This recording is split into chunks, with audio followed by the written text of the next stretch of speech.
안녕하세요 여러분. 오늘은 지구 시스템 중에서 이제 우리가 뭘 배웠지? 직권과 그 다음에 기권을 배웠잖아요. 이제 수권에서부터 얘기를 해보도록 하겠습니다. 수권이라는 건 이름 그대로 수권의 이 숫자가 뭐예요? 물 숫자죠. 물 숫자. 그래서 지구상에 물로 되어 있는 부분들을 얘기를 합니다. 우리가 지구를 표현할 때 또 지구본 한 번 더 볼까? 우리 이렇게 보시면 지구가 표면을 보시면 여기쯤 보시면 어때요? 온통 바다밖에 없죠, 그렇죠? 온통 바다밖에 없어요. 우리가 지구 표면의 몇 퍼센트? 약 70%가 바다로 덮여 있다라는 표현을 쓰잖아요. 그래서 우리 지구에는 물이 엄청 많다. 지구는 푸른 별, 지구는 물의 별, 막 이렇게 표현을 많이 한단 말이에요. 그런데 사실은요, 저 물이라는 게 지구 표면의 70%를 덮고 있을 뿐이지 지구 전체 부피에 비하면 되게 적어요. 굳이 표현하자면 제가 세수를 하는데 제 얼굴이 지구예요. 막 세수합니다. 세수하면 내 얼굴에 온통 물이 묻어 있겠죠. 하지만 그 물을 다 모아봐야 제 머리보다 클까요? 한 요만큼 나오겠죠. 물 다 모아봐야. 지구도 마찬가지입니다. 지구도 마찬가지예요. 무슨 얘기냐면 지구가 이렇게 있으면 거기에 물이 발라진 게 바다거든요. 그래서 제가 이제 그 사진을 첨부할 텐데 실제로 지구에 있는 모든 물을 한 방울로 모은다고 가정하면 지구가 한 이만하면 물은 요만해요. 생각보다 우리 지구에 물이 아주 많은 건 아니긴 합니다. 근데 그 요만큼 있는 물 중에서요, 보시면 대부분의 물이 방금 얘기한 것처럼 어디에 있어요? 바다에 있어요. 그래서 해수, 소금기가 있는 해수, 우리가 염수라고 볼 수도 있겠죠? 이 해수가 97.2%나 됩니다. 엄청 많죠. 근데 우리가 바닷물 마실 수 있나요? 못 마셔요. 바닷물로 막 밥하면 돼요? 안 된단 말이에요. 그렇기 때문에 우리가 쓸 수 있는 물은 사실은 해수가 아닌 육수, 육지에 있는 물, 그리고 소금기가 없는 담수를 써야 되는데 그건 또 그 물 중에서 고작 2.8%밖에 안 돼요. 와, 그래도 2.8%면 쓸만하겠다라고 생각을 했는데 그 중에 얼어있는 빙하가 2.15%고요. 2.8% 중에서 이제 2.15%를 그만큼 차지하고 있고요. 그 다음에 그래도 좀 쓸만할까 했는데 땅속에 있는 지하수가 0.62%예요. 그럼 우리가 좀 쉽게 쓸 수 있는 강과 호수에 있는 물은요 0.03% 정도밖에 안 되는 아주 적은 양이에요. 진짜 적은 양입니다. 그러다 보니까 우리가 지구를 물의 행성 이렇게 표현하기도 하지만 사실은 물이 그렇게 많음에도 불구하고 물 부족에 시달리는 국가들과 사람들이 많을 수밖에 없는 거죠. 근데 이 물이 되게 소중합니다. 자, 그런데 지금 이 수권의 이제 구성에 대해서 좀 배웠고요.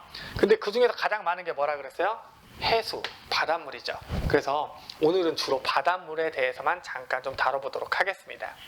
여러분, 우리가 직권에서는 이 지표면을 기준으로 지각, 멘틀, 외핵, 내핵 배웠죠. 그리고 기권에서는 여기를 기준으로 해가지고 대륙권, 성층권, 중간권, 열권 배웠죠. 이 바닷물도 마찬가지로 배울 거예요. 어떻게 배울 거냐면 바다 그 해수면을 기준으로 해서 밑으로 깊게 들어갈수록 어떤 변화가 있는지 그리고 어떻게 걔네들을 구분하는지에 대해서 배워보도록 할게요. 얘네들을 구분하는 기준은요 똑같습니다. 기권과 똑같아요. 어떻게 기준을 잡냐면 온도 변화를 가지고, 즉 물의 온도이기 때문에 수온이라고 할 수 있겠죠. 온도 변화를 가지고 기준을 잡게 되는데요. 한번 설명을 해보도록 할게요. 일단 여러분들 이렇게 바다가 있어요. 이 바다가 따뜻해질 수 있는 여론은 뭐가 있을까요? 여론을 생각해 봅시다. 바다가 따뜻해질 수 있는 여론. 딱 하나 생각나시죠? 네, 바로 그겁니다. 바다의 표면, 그러니까 해수면 위에서 지금 뭐가 쏟아져 내려오고 있어요? 아주 뜨거운 우리 지구 시스템을 움직일 수 있게 해주는 주요 에너지원인 태양 복사 에너지, 쉽게 말하면 햇빛이 막 쏟아져 내리고 있잖아요. 햇빛이 막 쏟아져 내리기 때문에 당연히 햇빛을 받는, 쉽게 말하면 얕은 곳은 어때요? 바닷물의 온도가 올라가게 되겠죠. 너무 당연한 얘기죠. 바닷물의 온도가 올라가게 돼요. 그런데 깊은 바다로 가게 되면 여러분 가끔 이제 다큐멘터리나 이런 거 보면은 깊은 바다로 가면 빛이 더 이상 도달하지 못해가지고 어둡고 막 이상하게 생긴 막 물고기들이 돌아다니고, 거기서 물고기들이 이상하게 생겨도 돼요. 왜? 빛이 없으니까 안 보이니까 누가 얼굴 보고 짝짓기 하게 해서 걔네들이. 그렇죠? 아무튼 우쩍하는 소리입니다. 아무튼 밑으로 들어가면 들어갈수록 빛이 도달해요? 못해요? 빛이 도달하지 못해요.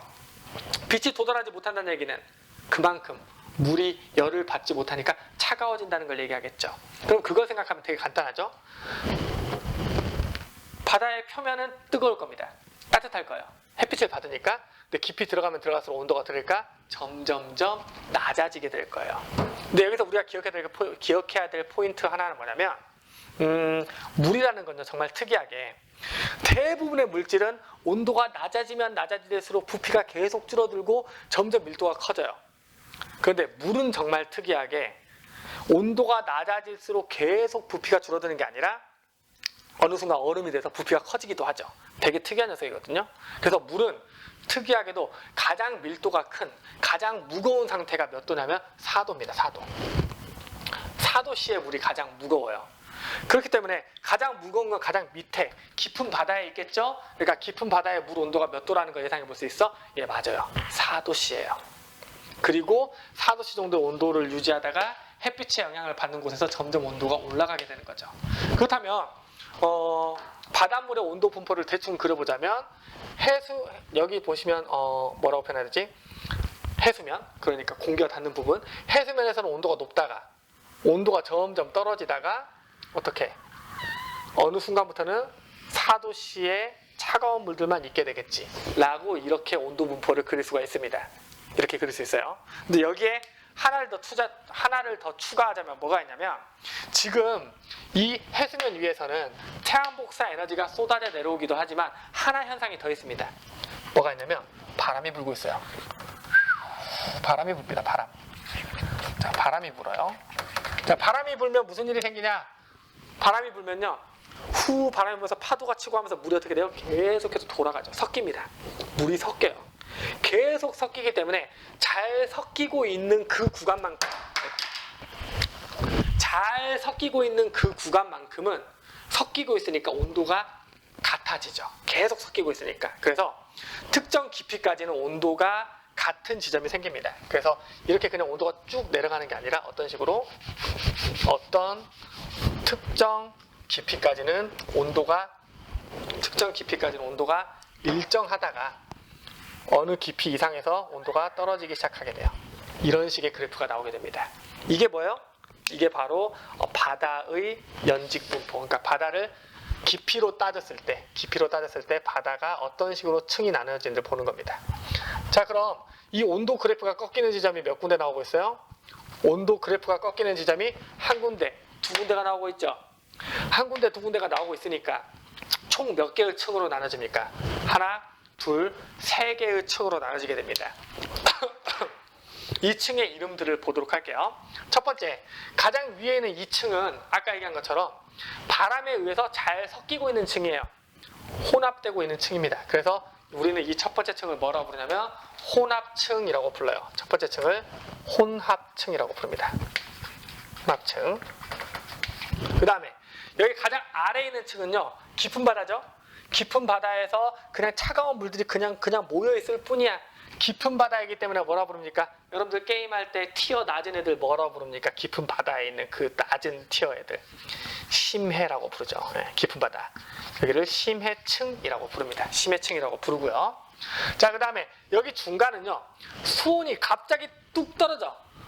수온이 그냥 너무 갑자기 비약적으로 뚝 떨어진단 말이야. 그래서 이걸 뭐라 부르냐면 수온약층이라고 불러요. 수온약층. 그래서 이 바닷물 해수 같은 경우는 총 3개 층으로 나눠집니다. 온도 기준으로요. 온도가 왜 이렇게 변하는지는 태양 복사 에너지랑 바람과 물의 밀도를 가지고 설명을 했죠. 자, 봅시다. 첫 번째 층 뭐라 부른다? 혼합층. 잘 섞이고 있으니까 바람에 의해서. 수온이 확 떨어지고 있다? 수온약층. 그 다음에 그냥 깊은 바다에서 그냥 안정적으로 바닥을 기고 있는 심해층. 이렇게 3개 층으로 나눌 수가 있습니다. 자, 그래서 설명을 더 덧붙이자면 여기 혼합층 같은 경우는 어떻다? 아까 얘기한 것처럼 태양 에너지를 받고 있죠. 그리고 바람에 의해서 혼합작용이 이루어지고 있어요. 잘 섞이고 있는 층입니다. 맞죠? 그리고 수온약층은 어때요? 수온약층 잘 보세요. 여기 보시면 수온약층 보시면 위쪽에 온도가 높죠. 아래쪽에 온도가 낮죠.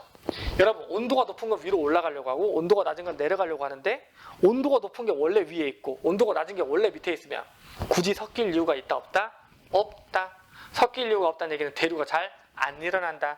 대류가 잘 안 일어나는 상태를 우리가 기권에서도 뭐라 불렀어요? 안정적이다 라고 했었죠. 안정적이에요. 그래서 얘는 되게 안정하다라는 표현을 써요. 그래서 대류가 잘 안 일어납니다. 대류가 억제되고 있어요. 대류가 억제되다 보니까 여기랑 여기 사이에서 막 섞일 일이 거의 없는 거예요. 그러니까 심해층은 위쪽에서 무슨 일이 일어나든지 간에 전혀 관심 없이 그냥 가만히 있는 되게 안정적인 층이 되는 거죠. 그래서 얘는 위에서 무슨 일이 일어나든지 간에 늘 일정해요. 무슨 얘기냐면 위쪽이 봄이나 여름이나 겨울이나 가을이나 뭐 상관없이 그냥 계절 상관없이, 이것도 빨간색으로 쓰고 있지? 계절과 위도 상관없이 언제나 일정해요. 언제나 일정한 상태가 바로 이 심해층이다 라는 걸 기억해 두시기 바랍니다. 자, 그럼 보시면 수온도 맞죠? 여기서 보시면 여기는 수온이 어때요? 혼합층은 수온이 잘 섞이고 있기 때문에 일정하죠. 그 다음에 여기 수온 약층에서는 수온이 어떻게 되고 있어요? 급격하게 줄어들고 있죠. 수온이 급감하고요. 마지막 심해층은 어때요? 늘 가장 차가운 물, 그러니까 가장 밀도가 큰 물, 4도씨의 물이 존재하죠. 여기도 역시 수온이 낮으면서 일정하죠. 이게 바로 세 개의 층이라는 거 기억해 두시기 바랍니다. 그리고 여기에 덧붙여서 보면 여러분 지금 제가 그린 이 그래프는 뭐냐면요, 중위도 지방이에요. 여러분 중위도 고위도는 무슨 뜻인지 알고 계시죠? 또다시 지구를 꺼내볼게요. 먼지가 너무 많이 쌓였네. 수업하기 전에 먼저 닦을걸. 자, 봅시다. 여기 지구본 보시면요, 이 부분이 적도거든요. 적도. 여기를 적도라고 부르고 여기가 북극이고 여기가 남극이죠. 맞죠? 이 적도 부근에서부터 해서 여기 보면 지구본 잘 보시면 이렇게 가로로 줄이 그어져 있어요. 이 가로로 그어져 있는 줄을 뭐라고 부르냐면 위도라고 부릅니다. 위도예요. 그래서 이 적도 지방이 각도가 0도잖아. 그래서 위도 0도라고 부르고요. 이렇게 위로 올라갈수록 위도가 커지고 적도 여기 극지방이 위도가 90도가 되는 거예요. 그럼 여기는 위도가 0도, 위도 10도, 20도, 30도, 40도, 50도, 60도, 70도, 80도, 90도잖아요. 그러니까 이쪽은 숫자가 작죠? 저위도 지방이라고 부르고 여기는 숫자가 크니까 고위도 지방이라고 부르고 이 가운데를 뭐라 불러요? 중위도 지방이라고 부릅니다. 여기까지 됐죠? 저위도, 중위도, 고위도라는 표현을 써요. 자, 그런데 여러분 아시다시피 저위도 지방, 즉 이 적도 지방은 중학교 때 배웠던 기억 나실 거예요. 이 저위도 지방에서는요, 태양 복사 에너지가 수직으로 막 이렇게 막 들어오잖아요. 이렇게. 그러니까 여기 서 있는 사람 입장에서 수직으로 이렇게 막 들어오죠. 맞죠? 여기 지구를 다시 꺼내볼까? 저위도 지방 사람들은 여기 이렇게 서서 살고 있잖아요. 근데 해가 어디서 와? 햇빛이 이쪽에서 오니까 여기 이렇게 서서 살고 있는 사람 입장에서는 햇빛이 수직으로 들어오는 느낌이 들겠죠. 맞죠? 그래서 여기서는 어때요? 햇빛이 수직으로 들어오기 때문에 태양 복사 에너지가 많아서 얘네들이 어떻게 된다고 했어? 되게 뜨거워진다라고 배웠을 겁니다. 엄청 태양 복사 에너지가 강해요. 반대로 고위도로 가면 갈수록 태양 복사 에너지가 약해진다는 것도 중학교 때 배웠을 겁니다. 자, 그럼 볼게요. 저위도 지방의 경우에는 기본적으로 태양 복사 에너지가 큽니다. 태양 복사 에너지가 크다는 얘기가 무슨 얘기야? 그만큼 바닷물을 더 따뜻하게 데우겠죠. 그러면 지금 제가 까만색으로 그린 이 그래프가 중위도 지방에서의 수온 연직 분포거든요. 이게 중위도예요. 검은색이 중위도 지방이에요. 근데 이걸 저위도 지방에서 보게 되면 좀 달라지죠. 뭐가 달라지냐면 이게 달라지는 거예요. 자, 봅시다. 여기서 보시면 저위도 지방은 뜨거운 동네, 적도 지방. 그러니까 태양 복사 에너지가 많이 쏟아지고 뜨거운 동네니까 바닷물 역시 중위도 지방보다 어떻겠어요? 중위도 지방보다 바닷물 역시 온도가 높단 말이에요. 그래서 한 이 정도로 높아요. 이 정도로 온도가 높아요. 어디에서는? 저위도 지방에서는. 그런데 나중에 지구과학 배우면 아시겠지만 저위도 지방보다는 중위도 지방이 바람이 더 센 편이거든요. 저위도 지방은 중위도 지방보다 바람이 좀 약해요. 바람이 약하다는 얘기는 덜 섞인다는 얘기죠. 덜 섞이기 때문에 혼합층의 두께가 어떨까? 잘 섞이면 막 깊은 곳까지 막 섞어지면 혼합층이 두껍겠죠. 하지만 바람이 약하면 위에만 섞이니까 혼합층이 더 얇아지고 수온약층이 더 빨리 나타납니다. 이렇게 더 수온약층이 빨리 나타나고요. 그리고 소원약층이 빨리 나타난 다음에 나중에 이제 심해층이 이렇게 나타나게 돼요. 이런 식으로 그려진 그래프가 뭐냐? 바로 이제 저위도 지방에서의 연직 분포예요. 저위도 지방. 자, 그 다음 이번에는 고위도 지방으로 가봅시다. 여러분, 아주 추운 고위도 지방 막 위도 70도, 80도인 지역을 갔어요. 쉽게 말하면 어딜 갔다는 얘기야? 북극을 갔어요. 추운 동네잖아요. 너무 추워. 너무 추우니까 물이 그냥 처음부터 차가워요. 엄청 차가워지면 얼음 돼서 어차피 떠오를 거고요. 물 중에서는 그냥 다 차갑고 밀도가 큰 물만 남아있어요. 무슨 얘기냐면 얕은 곳부터 여기 깊은 곳까지 싹 다 그냥 4도씨의 그냥 차가운 물들로 이렇게 분포를 하고 있는 거예요. 이렇게. 이게 바로 고위도 지방에서의 해수의 연직 분포예요. 고위도 지방. 쉽게 말하면 고위도 지방에는 혼합층과 소혼합층 자체가 존재하지 않고 그냥 심해층 이렇게 돼 있다는 얘기죠. 그래서 얘네들이 이런 특징을 가진다는 거, 저위도와 중위도와 고위도가 이런 그래프의 차이를 보이고 그 이유가 태양 복사 에너지의 양 차이와 바람의 차이 때문이라는 걸 꼭 기억하시기 바랍니다. 이 그래프 시험에 정말 자주 출제되거든요. 그 다음에 추가적으로 여러분들 지금 여기서는 제가 이렇게 저위도, 중위도, 고위도를 이런 식으로 그래프를 그렸잖아요. 근데 제가 이제 아마 편집 과정에서 보여드릴 텐데 이런 식으로 되어 있는 그래프도 나옵니다. 이 그래프는 뭐냐면 이제 가운데 적도를 놓고 양쪽 가운데 적도를 놓을 수도 있고 아니면 끝에 적도를 놓을 수도 있는데 어쨌든 가운데 적도를 놓고 양쪽으로 가면서 극지방으로 가요. 그랬을 때 혼합층과 소혼약층과 심해층을 비교하는 그래프가 나오는데 그 그래프도 잘 보시고 이해해 두시길 바랍니다. 그거는 얘랑 같은 내용을 얘기하고 있지만 다르게 표현한 그래프예요. 여기 제가 지금 띄워놓은 그래프 보이시죠? 이 그래프도 함께 기억해 두시길 바랄게요. 자, 그리고 이제 우리가 지구계를 구성하는 구성 요소 5가지 중에서 3가지를 배웠죠. 기권, 직권, 수권을 배웠어요. 이제 뭐가 남았죠? 생물권과 외권이 남았습니다. 생물권과 외권에 대해서 계속해서 보도록 할게요. 생물권과 외권 같은 경우에는요, 말할 게 별로 없습니다. 일단 생물권이라는 건요, 선생님 사람을 비롯한 모든 생명체들을 다 그냥 생물권이라고 놔요. 살아있으면 다 생물권입니다. 살아있는 모든 생물들을 다 생물권이라고 부르고, 이 생물권에서 무슨 일들이 일어나는지에 대해서는요, 우리가 아마 2학기 때쯤에 이제 생명 시스템이라는 걸 배우게 될 거예요. 생명 시스템. 그 생명 시스템을 배울 때 그때 자세히 다루도록 할 거고, 그냥 생물권은 인간을 포함한 모든 생명체구나, 이 정도 수준에서 오늘은 끝내도록 할 겁니다. 자, 그 다음에 외권이라는 게 있습니다. 외권은 뭐냐면 지구 바깥쪽이에요. 지구 바깥쪽. 무슨 얘기냐면 지구 표면이 있고 그 위에 대기권이 있잖아요. 맞죠? 그 지구 표면으로부터 1000km 이상으로 높게 올라가게 되면 그 높게 올라간 곳은 사실상 대기도 거의 없는 완전한 우주 공간이라고 볼 수 있거든요. 그래서 지구 대기권 바깥쪽을 표현하는, 그래서 바깥 외자를 써서 외권이라고 부릅니다. 그냥 지구의 바깥쪽, 대기권 바깥쪽에 있는 우주 공간이다 라고 생각하시면 되고요. 이 외권에 대해서는 사실 뭔가 시험 문제나 내용으로 다루는 거 딱 한 가지가 있는데 뭐가 있냐면, 아까 제가 직권 설명할 때, 아까가 아니고 제가 영상을 지금 하루 만에 찍고 있는 거긴 한데 지난 시간이죠? 네, 지난 시간에 직권을 설명할 때 뭘 설명했냐면 외핵이 대류를 함으로 인하여 지구 자기장이 생긴다 그랬어요. 그런데 그 지구 자기장이 어떤 일을 하게 되냐면 지구의 자기장 때문에 지구 주변에, 예를 들어 제가 이것도 그림으로 보여드릴게요. 이제 보면 여기쯤에 그림을 띄워볼까? 보시면요, 여기 지구 주변으로 어떤 특정 이온들, 어떤 물질들이 있어요. 그 물질들을 지구의 자기장이 꽉 잡고 있어요.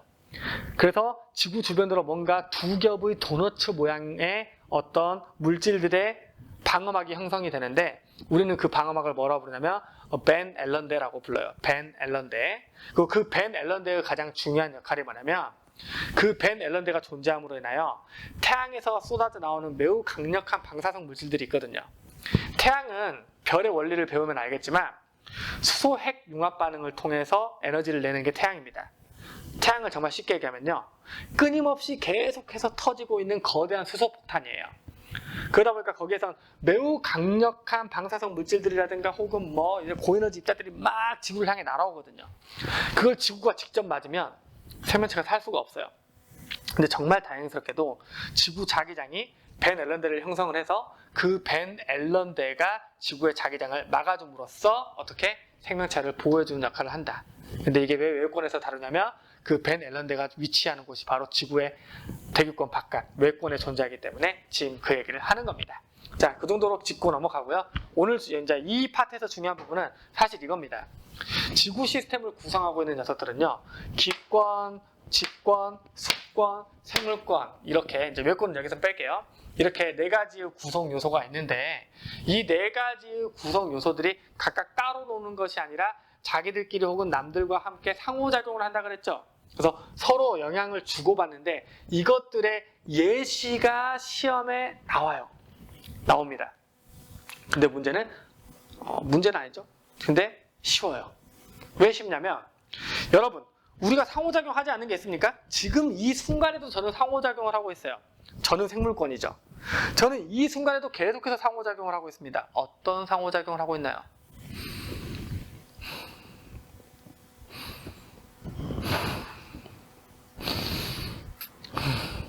뭐 하고 있어요? 숨 쉬고 있죠. 제가 계속 숨을 쉬게 되면 어떻게 되냐? 기권에 있는 산소를 제가 흡수하고 다시 기권에다가 이산화탄소를 방출하게 되죠. 제가 계속해서 숨을 쉬면 쉴수록 이산화탄소의 농도는 진해질 것이고 산소의 농도는 줄어들게 될 거예요. 생물권이 기권의 조성에 영향을 주고 있죠. 반대로 그 산소가 있기 때문에 제가 안 죽고 살 수 있죠. 기권이 생물권에 영향을 주고 있죠. 우리는 이렇게 끊임없이 상호작용을 하고 있어요. 그렇기 때문에 상호작용의 예를 써라라고 하면 그냥 세상에 일어나는 모든 일들이 상호작용의 예입니다. 그래서 또 일일이 쓴다는 건 말이 안 되고요. 다만 우리가 어떤 현상을 들었을 때 얘는 누구와 누구의 상호작용이겠구나 이 정도만 이해하는 수준이면 충분합니다. 그래서 이건 예시를 외우려고 하지 말고 이해하려고 노력하셔야 돼요. 자, 지구 시스템은요, 아까도 얘기했던 것처럼 끊임없이 상호작용을 하고 있습니다. 자, 볼게요. 기권이 직권에게 영향을 주는 거 어떤 게 있을까? 보면 바람이 막 불어요. 바람이 막 불면 그 바람에 의해서 막 사막에서는 모래가 휩쓸려서 가가지고 막 지형이 바뀌게 되고 혹은 뭐 바위가 깎이고 이런 일이 생기잖아요. 맞죠? 그래서 바람에 의한 풍화와 침식작용들, 그거 뭐 사실 쓸 필요도 없는데 그냥 편하게 보세요. 여기서는 바람에 의해서 돌이 풍화와 침식이 되면 기권이 직권에게 영향을 준 사례입니다. 너무 당연한 얘기죠. 맞죠? 자, 그 다음에 여러분, 화산은 땅 밑에 있죠. 그게 터져 나오는 거잖아요. 화산이 터지게 되면요, 용암도 흘러내리지만 화산가스, 기체들이 나오게 되거든요. 그러면 화산에서 기체가 팍 나오게 되면 그 화산 주변의 대기의 조성이 어떻게 되겠어요? 완전히 바뀌어버리겠죠. 맞죠? 그래서 화산가스가 공급되면 직권에서 기권에게 영향을 준 사례라고 볼 수 있겠네요. 맞죠? 자, 그 다음에 여기 볼까요? 방금 얘기했던 것처럼 내가 숨을 쉰단 말이야. 이렇게 숨을 쉬고 있어요. 맞죠? 그 다음에 반대로 식물들은 광합성을 통해서 이산화탄소를 흡수하고 산소를 방출하죠. 즉 호흡과 광합성을 통해서 지구 대기의 조성을 바꿀 수 있죠. 뭐야? 생물권이 기권에게 영향을 주고 있는 거예요. 그리고 여러분, 민들레 아시죠? 민들레가 이렇게 씨앗을 만들어놨는데 바람이 안 불면 그 씨앗이 날아갈 수 없어요. 근데 바람이 불어줌으로써 민들레 씨들이 먼 곳까지 가서 퍼지고 자기의 자식들이 막 먼 곳에 또 심어지고 먼 곳에 심어지고 하면서 점점 자신의 영역을 넓혀가는 거죠. 맞죠?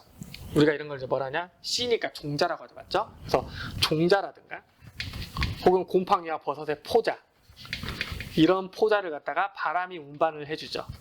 즉 바람 덕분에 생명체가 영향을 받은 사례예요. 이런 것들도 있고요. 그다음 이거 볼까요? 수권이 기권에게 어떻게 영향을 주냐? 여러분들 바다가 있죠. 이 바닷물이 증발하면 기체인 뭘로 바뀝니까? 수증기로 바뀌죠. 즉 수증기를 바다가 공급해 줍니다. 어디에? 기권에다가. 여기까지 이해되셨죠? 자, 그 다음에 바람이 불면 그 바람에 의해서 무슨 일이 생기냐면요. 그 바람을 타고 바닷물이 순환하는 해류가 흐르기도 하고 그 바람 때문에 파도가 막 치기도 합니다.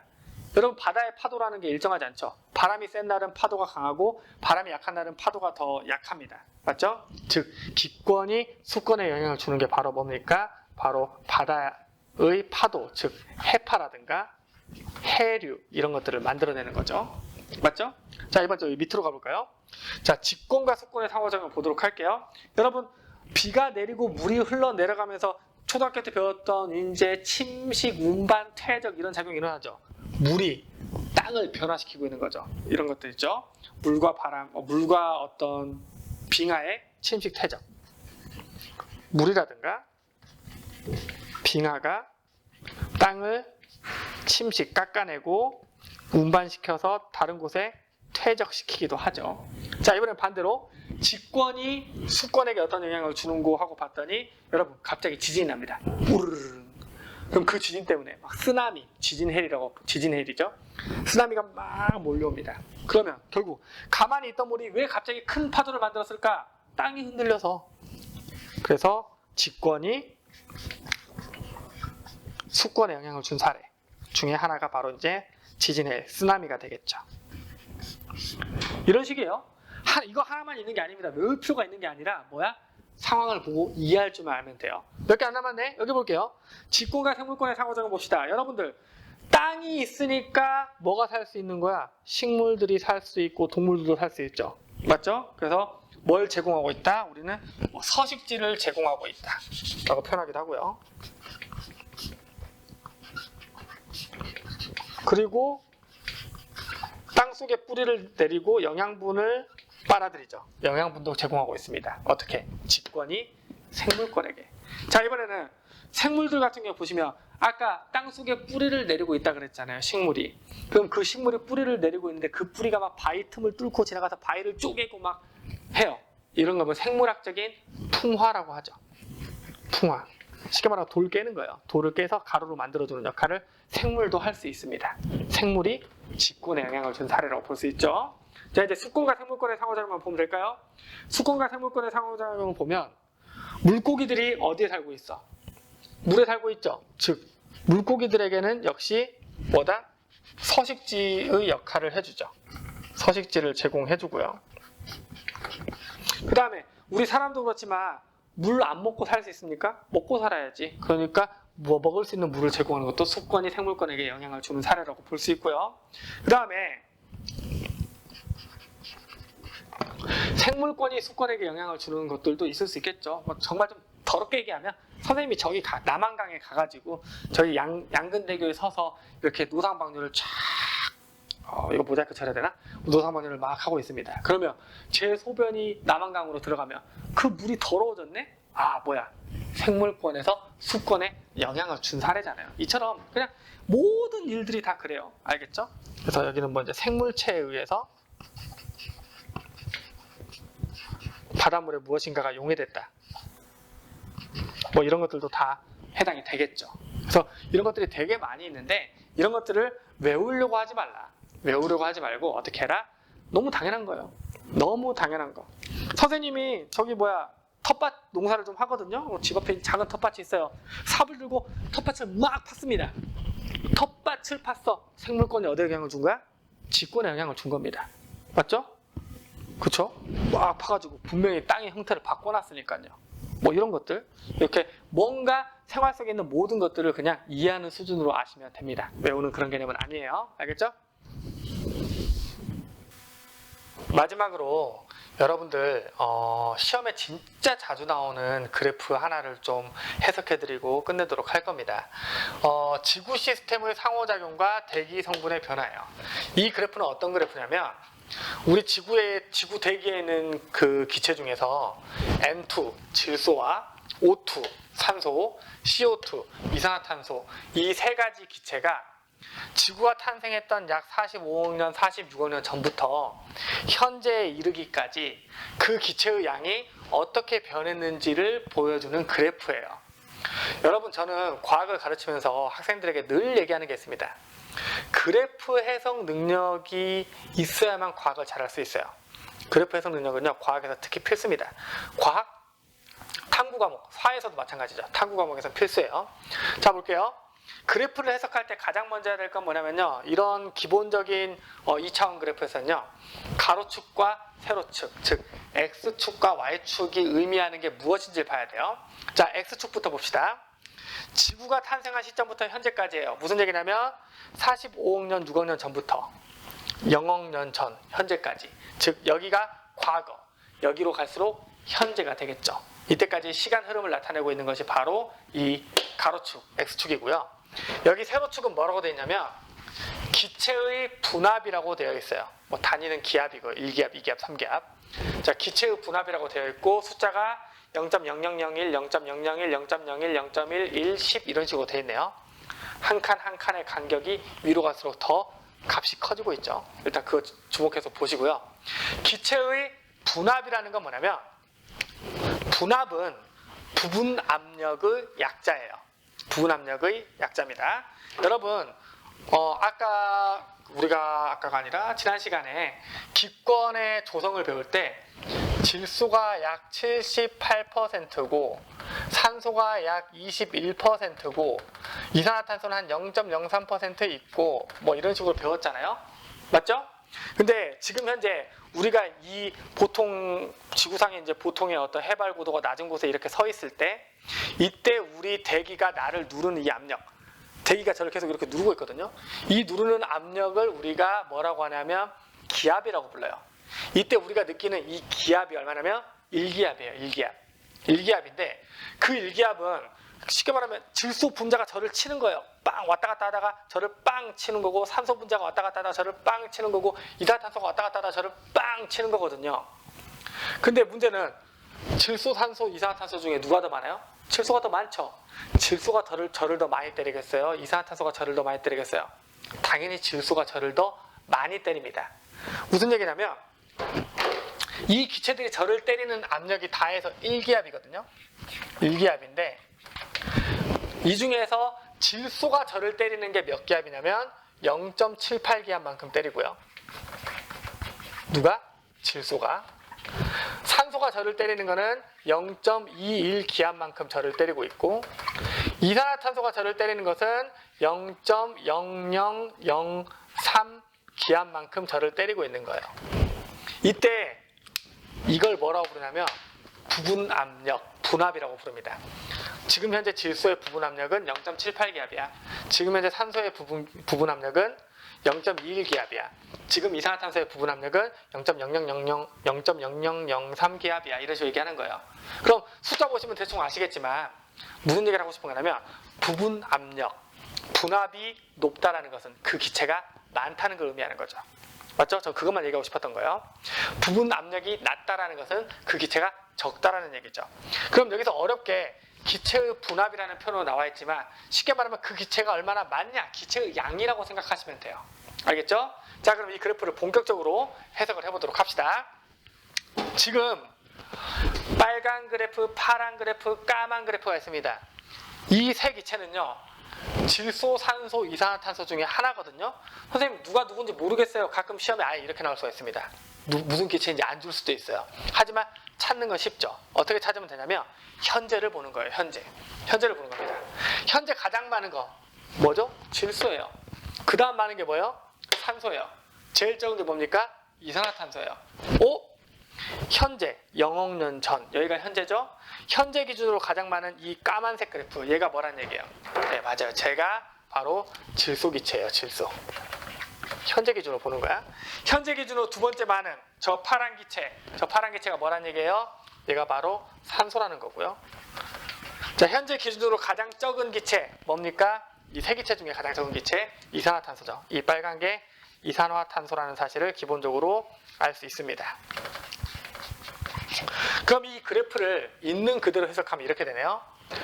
지구가 탄생했던 초창기에는 이 세 기체 중에서 이산화탄소가 가장 많았어. 엄청 많았는데 시간이 지나면서 이산화탄소는 계속해서 줄어들어서 이렇게나 많이 줄어들었네 라고 해석하면 되고요. 그리고 지구가 탄생했을 당시에 질소가 이만큼 있었는데 그 질소의 양은 과거에서 현재로 오는 내내 그 양이 크게 변하지 않았네 라고 해석하시면 되고, 산소는 지구 탄생 초기에는 거의 있지도 않았고 계속 거의 없다가 갑자기 약 24억 년 전쯤에 늘어나기 시작해서 지금은 질소. 그리고 이 그래프에서 우리가 중요하게 짚을 포인트가 몇 가지가 있는데, 여기 녹색 펜으로 표시한 이 부분, 이 부분, 이 부분, 이 부분에 대한 해석만 되면 여기 하나 뭐 굳이 덧붙이다만 이 부분까지 있을 수 있을까? 아무튼 여기까지만 하면요, 여러분들 이 그래프에 대한 문제는 웬만한 건 다 풀 수가 있게 될 겁니다. 이 부분에 대한 해석을 하나씩 보도록 할게요. 자, 첫 번째 볼게요. 첫 번째 뭐냐면 이산화탄소예요. 이 이산화탄소가요 엄청나게 많았어요.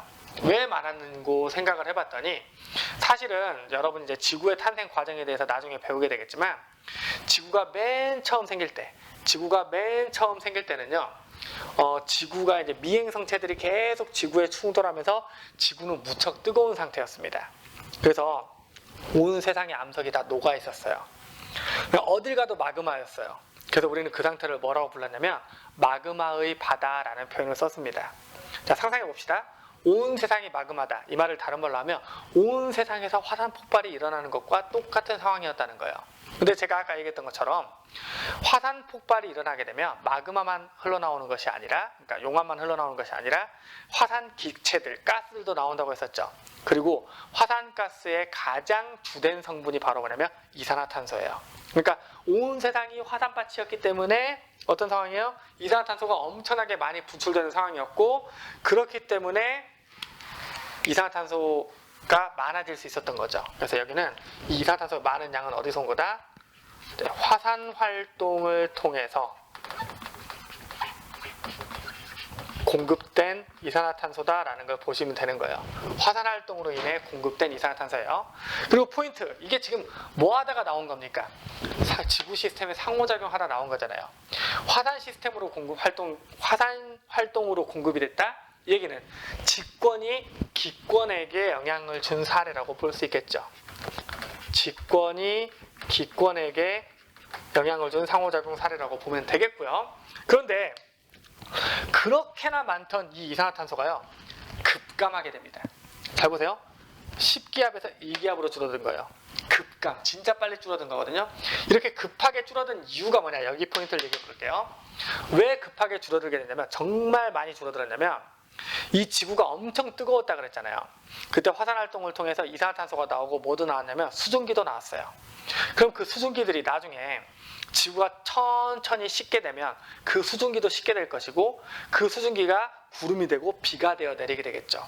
그래서 정말 비가 막 쏟아 부어졌습니다. 그러다 보면 뭐가 만들어집니까? 비가 너무 많이 오니까 바다가 만들어진 거예요. 그래서 바다가 만들어지게 되고, 여러분들 아시는지 모르겠지만 이산화탄소는요 물에 매우 잘 녹는 기체는 아닙니다. 하지만 녹긴 녹아요. 여러분이 좋아하시는 탄산음료, 그 탄산이라는 게 어떻게 만들어지는 겁니까? 이산화탄소가 물에 녹았을 때 탄산이 되는 거거든요. 그래서 물에 꽤 녹는 편이에요. 잘 녹는 물질은 아니에요. 잘 안 녹는 물질인데 그래도 녹긴 녹는 물질이에요. 근데 바다가 워낙 넓고 방대하잖아요. 그러다 보니까 상당량의 이산화탄소가 바닷물로 녹아 들어가 버린 거예요.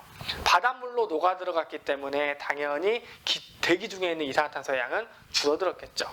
그래서 이 부분은 이제 뭐라고 하냐면 해수에 용해되었다, 즉 바닷물에 녹았다라고 표현합니다. 그럼 바닷물 때문에 대기 중에 이산화탄소 양이 줄어든 거기 때문에 바닷물, 즉 수권이 어디에 영향을 준 거야? 기권의 조성에 영향을 주게 된 사례라고 볼 수 있겠죠. 이렇게 이해하시면 되겠고요. 자, 그 다음 여기 봅시다. 산소라는 녀석이요 없다가 갑자기 튀어나왔어요. 여러분 보세요.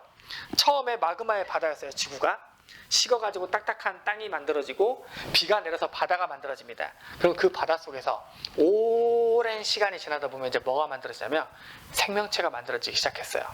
그러다가 한 이맘때쯤 해서 어떤 생명체가 만들어지게 되냐면 광합성을 하는 생명체가 출현하게 돼요. 광합성하는 생명체가 출현했다 그러면 일부 학생들은 그때 식물들이 태어났구나 이렇게 생각하는데, 그게 아니라 광합성하는 세균이 이 당시에 탄생을 하게 됩니다. 그래서 얘가 광합성을 막 열심히 하니까 이산화탄소, 그러니까 바닷물 속에 있는 이산화탄소를 소비하고 뭘 만들어내요? 산소기체를 만들게 되고 그 산소기체가 바닷속에 더 이상 차 있을 수 없게 되자 공기 중으로 빠져나오기 시작한 거죠. 이렇게. 그래서 지금 현재 산소가 이렇게 많아지게 된 거예요. 그렇다면 이 산소는 누가 공급한 거예요? 일단 광합성에 의해서 공급됐다는 거 알겠죠? 광합성. 누가 공급한 거니까? 광합성을 하는 생물이 공급한 거죠. 그러니까 얘는 기권에 영향을 준 게 누가 영향을 준 거야? 맞아요. 생물권이 기권에 영향을 준 것이다 라고 이렇게 볼 수 있는 겁니다. 자, 그 다음에 이제 영양과는 상관없는 이 부분 좀 보도록 할 건데요. 여러분, 쟤는 질소입니다. 질소는요, 여러분들 아마 정윤희 선생님 시간 때 배우게 될 거예요. 질소라는 녀석은 원자과 전자가 5개가 있고요. 그 5개의 원자과 전자를 가지고 있기 때문에 얘는 삼중결합이라는 걸 하게 돼요. 삼중결합, 간단하게 그려보면 질소 원자와 질소 원자 사이의 결합이 3개나 있게 돼요. 이렇게 3개 있다는 얘기는 그만큼 결합을 끊기 어렵다는 걸 의미하고, 결합을 끊기 어렵다는 얘기는 다른 물질하고 반응도 잘 안 하고 그냥 그대로 붙어있다는 걸 의미해요. 화학적으로 얘기했을 때 뭐라고 하냐? 되게 안정한 물질이라고 얘기를 합니다. 안정한 물질. 이 질소가 삼중결합을 하고 있기 때문에, 질소의 삼중결합 때문에 되게 안정하고, 되게 안정해서 다른 물질과 결합을 안 하기 때문에, 반응을 안 하기 때문에 얘나 지금이나 그 양이 크게 변화가 없다라고 이렇게 해석을 합니다.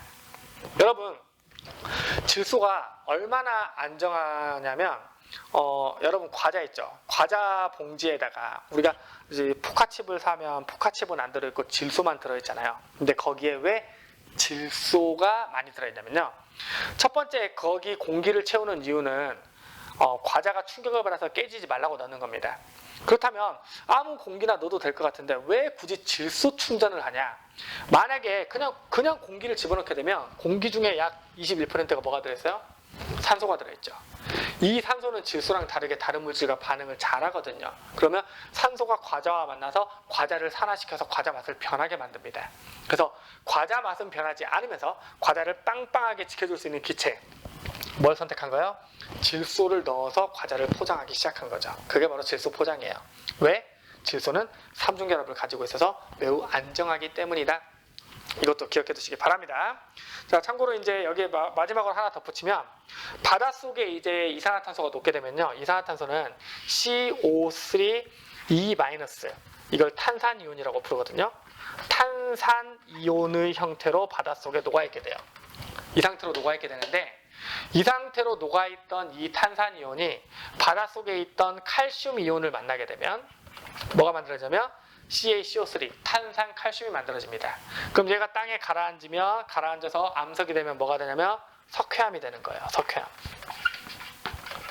자, 그럼 이 부분을 생각해 보자면, 바닷속에 있던 이온들이 굳어져서 내려가 가지고 땅을 만들고 돌을 만든 거죠. 즉 수권이 어디에 영향을 준 거야? 직권에 영향을 준 거다.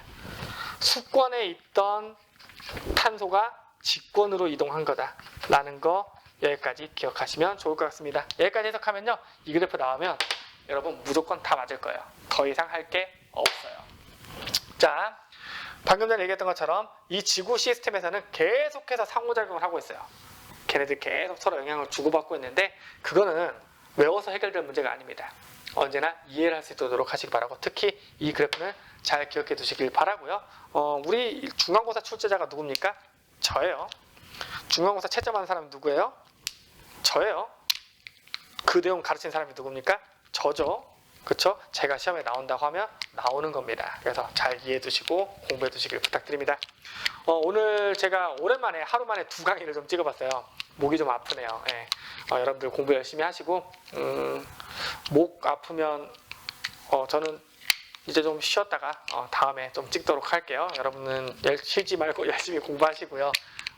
혹시 제가 지금 보니까 저번에 제가 좀 농담 반 진담 반으로 구독, 좋아요 했더니 구독자분들이 조금 늘어났습니다. 약 20명 정도 늘어났어요. 박수 쳐주세요. 네, 20명 정도 늘어났습니다. 되게 감사드리고요. 제가 사실 광고 달고 하는 거 아니기 때문에 돈 들어오는 건 아니고요. 그냥 여러분들이 들어오셔서 열심히 봐주시고 복습하라는 의미로 말씀드렸던 거고요. 그리고 제가 커뮤니티에 질문 같은 거 좀 올리라 그랬는데 질문도 많이 안 올리시고 그렇더라고요. 제 유튜브 들어와 보시면 제가 뭐 엄준식 파이팅 같은 그런 쓸데없는 댓글들을 제외하고는 답변 잘 해드리고 있거든요. 그렇기 때문에 EBS 온라인 클래스에 댓글을 달거나 유튜브 영상에, 여러분 일단 온라인 클래스에 다시는 게 낫겠죠? 거기에다 이렇게 달아주시면 제가 최대한 답변 드릴 수 있도록 노력하겠습니다. 질문도 많이 하시고 공부 열심히 하시고 건강 챙기시는 하루 되시길 바랄게요. 오늘 여기서 수업 마치겠습니다. 감사합니다.